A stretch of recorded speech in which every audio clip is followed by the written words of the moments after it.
doesn't mean because somebody is coming from China that they have it. I don't think anybody would want to be labeled that because you come from somewhere, you have this virus and we need to bar you.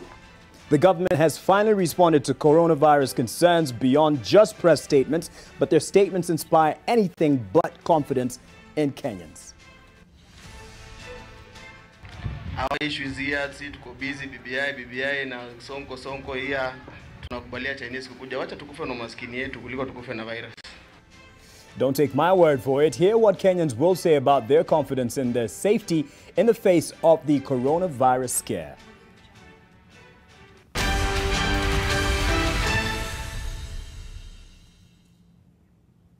Good evening. We'll also be talking about the concerns raised by the Media Council, and we have none other than the CEO of the Media Council, that is Bwana David Omoyo, on the headlines, the recent headlines that he feels, or at least the body, the Media Council feels, have been sensational, especially on the political matters that is with the Deputy President, the fallout with him and the President and the BBI. But first, what's more important on this particular episode, and because of what is happening in the country right now, we'll be talking about the coronavirus story and how we should be handling it with all the sensitivity around it. So yes, I've introduced you to the first guest. He's not a stranger to the panel. Next to him is Rose Lucalo. She is a media consultant, as well is not a stranger here, has been on before. And Henry Maina, who has also been a colleague here at the Nation Media Group. Back in the day, though, he's also keen on law, and he doesn't want to tell us who he voted for in the LSK concluded elections. But anyway, that's besides the point. He is a governance and media law consultant and will have a lot to weigh on in this particular episode. So the first question here, and of course we had a bit of a different tilt to what we asked today in different parts of the country thanks to our correspondents. We asked, do you believe the government is doing everything possible to protect Kenya against the coronavirus? Let's listen in. Yangu naona serikali inafanya juhudi sana kuzuia coronavirus, sababu hata tunaposikia wale wako China, wale mabalozi wako China na wale wasimamizi wote wako China wanashughulikia sana wananchi, wanawaambia wakifika hapo wafanyiwe chanjo, na kila mmoja akiingia katika uwanja wa ndege pia anafanyiwa uchunguzi na utafiti, kisha anafanyiwa chanjo kuhakikisha kwamba coronavirus haijaenea katika nchi yetu. I think the government is not doing much because they allowed that plane to land the Chinese people here. What think if it was on Kenyan people suffering from coronavirus? You cannot be allowed to enter the outside world. The Ministry of Health needs to do a lot of sensitization, right? Because what we just hear is, the Minister for Health, is just saying this and saying this, but Kenyans are not given enough information about what this coronavirus is. Shangaa sana kwa ile authorities wa Kenya wenye wanahusika upande wa migration, kwa sababu wasungu kwanza wameshindwa. Kenya kweli tutaweza? Kama ndege ya China inaweza kuja na wa China mpaka hapa Kenya, kwa nini wanafunzi wetu wasiletwe? Wakuje wekwa mahali wasikiriniwe, kama wana hizo virusi waruhusiwe kwenda kwao. Kama Mchina mwenyewe anakuja, watu 240 na ngapi hao wanakuja, kwa nini wale wasikuje? We have just lived in a country where it's like we don't have any government, because they should be the persons, the first people to protect us. So what is their responsibility now? Nchi yetu imekuwa ni mlango wa kupitisha chochote ambaye inapita kwa nchi yetu. Ukipata ya kwamba sasa tunapozungumza na nyinyi tayari amefungua open ile barabara ya kwenda China na kukuja Kenya. Kwa hivyo tunasema Kenya tuko hatarini, sababu hiyo ugonjwa itafika kwa haraka na itaenea kwa haraka. Kama ingekuwa possible tungefunga manjia zote zile watu watatoka huko China, wasitulete virus pande hii. No, we are not saying the government is acting in any of the ways. They are just only pursuing about BPI, and where we have a problem, a disease which is very serious.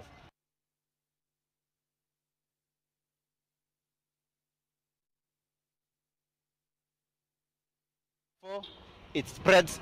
Tunastahili kuwa tumebana hizi gari ndege zinazotoka China kwanza, ndio haya magonjwa kwanza yapone. Ajulikane dawa ama yaishe. Side moja tuko protected na side moja tuko protected kwa sababu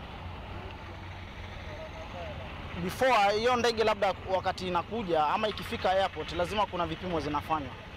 Na through hizo vipimo ndo labda serikali inaweza jua kama kungekuwa na watu pale labda wangeweza kuwatenganisha, lakini kwa vile wameiruhusu na imefika inamaanisha hakuna shida. I think the government of Kenya is exposing Kenyans to this virus because if you look at all the allies or all the other countries, basically they have just blocked their entries into their country.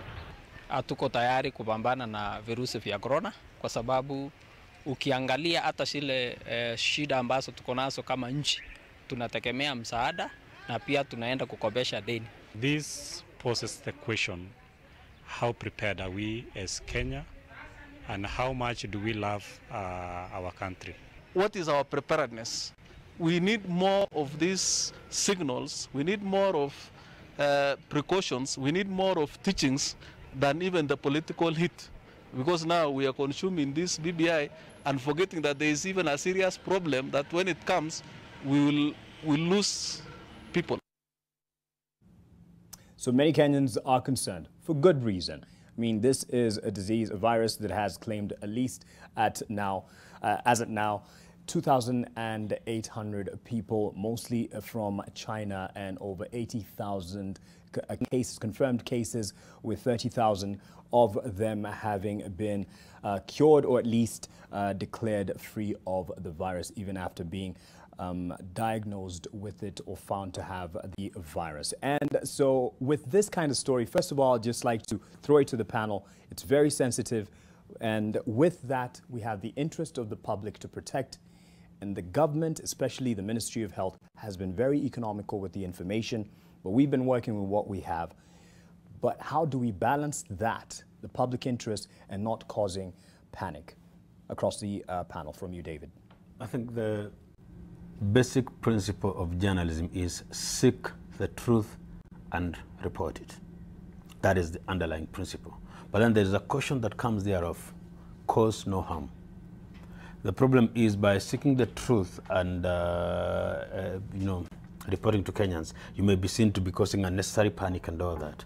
But I think that a pandemic of this nature, it is the duty of the media to make sure you seek the truth. And in an era of open society like now, with sufficient effort, you should be able to get the truth. Of course, we expect government to publicly communicate. All governments are not very, very good at that, but the media by now has the tools to get the truth. Yes. Protect your sources, seek the truth, make sure that Kenyans know what is happening, what protections they need, but do not then cause unnecessary alarm or engage in spreading fake news. Okay, but Rose, as I throw it to you, and if we can look at this headline that is on my laptop here, that is mirrored, if we can have a look at that. Virus, why Kenya is dancing with death. That's going to be your Daily Nation copy tomorrow.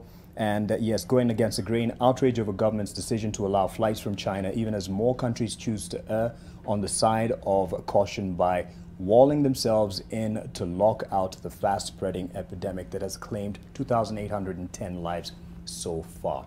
Is anything wrong with this kind of headline? Not by my standards at all. I think that's the magnitude of what we're dealing with. It's a new virus, deadly. We don't know it. We don't know it at all. There's no information about it. We're learning as we go with the rest of the world, you know. And I think it's rather, it's questionable that we would go against what everybody else is doing and choose to expose ourselves. And I think particularly we've been seeing a lot of headlines about our health structures, our health system, the corruption, the greed, the lack of medicines, the lack of, so many things, protocols. We don't even have the system in place, the infrastructure in place to respond if it breaks out, you know. So I mean, I see nothing wrong with that headline, and I think it's time that we actually put government to task. It's not the first time. We've had the same situation with cholera a few years ago. We keep, fudging and fiddling around with very, very, very critical issues. Henry, with what is at stake, Is it our place, and would you call for a call out of the government with what they've said? And we'll hear what they said earlier, you know, talking about it would be discriminatory to not allow the Chinese to check into Kenya because of what is happening right now. And yes, we'll actually play that. But is there that place to call them out when we feel, for lack of a better word, what they're saying is simply hogwash? I think one is to ask ourselves what is the role of the media. And on the basic, the media is expected to share as much information about this epidemic. It hasn't been declared a pandemic yet. But Kenya was at the forefront to try and help Sierra Leone on the Ebola issue. And that should have taught us that Liberia took a position that was diametrically opposed to Sierra Leone. Liberia, on the first case, said, we have this case, we need help. What can we do to help our systems? Yes. Sierra Leone went quiet and continued to say there was no challenge. And it suffered longer and more people died. So if Kenya took people, medical officers, to go and help a country that had hushed and fudged health information, by now we should have learned that we need a set of medical officers that are well prepared across the country from all the entry points, that if you've already managed to get through JKA and you are in Mavoko, then what can the hospitals around Mavoko do? You know, because remember, there would be people transporting you if you want to bring them all to National Referral Hospital, then you'll be predisposing more people. So calling out the government, I think, is important. But what I think we are missing in this process is asking the government harder questions. Yes. And the harder questions would have been, how many testing kits do we have, for instance? So that if 200 plus people jet in at JKA, apart from the normal screening, if we were to subject all of them to tests, do we have any more kits left? What of people who might have left China and passed London and now are here? Because you cannot be screening people from China alone. Now the disease is in Europe, the disease is in North Africa. So we need to be screening everyone. And two, testing. Once we make a connection that you could have traveled to that region, we are not denying you entry, but we are protecting the bigger citizenry. So we will test you and quarantine you for 14 days at a secure place. Have we prepared all those? I don't think we have. Yes. So when the media, in a way, asks the government, tell us what you've done.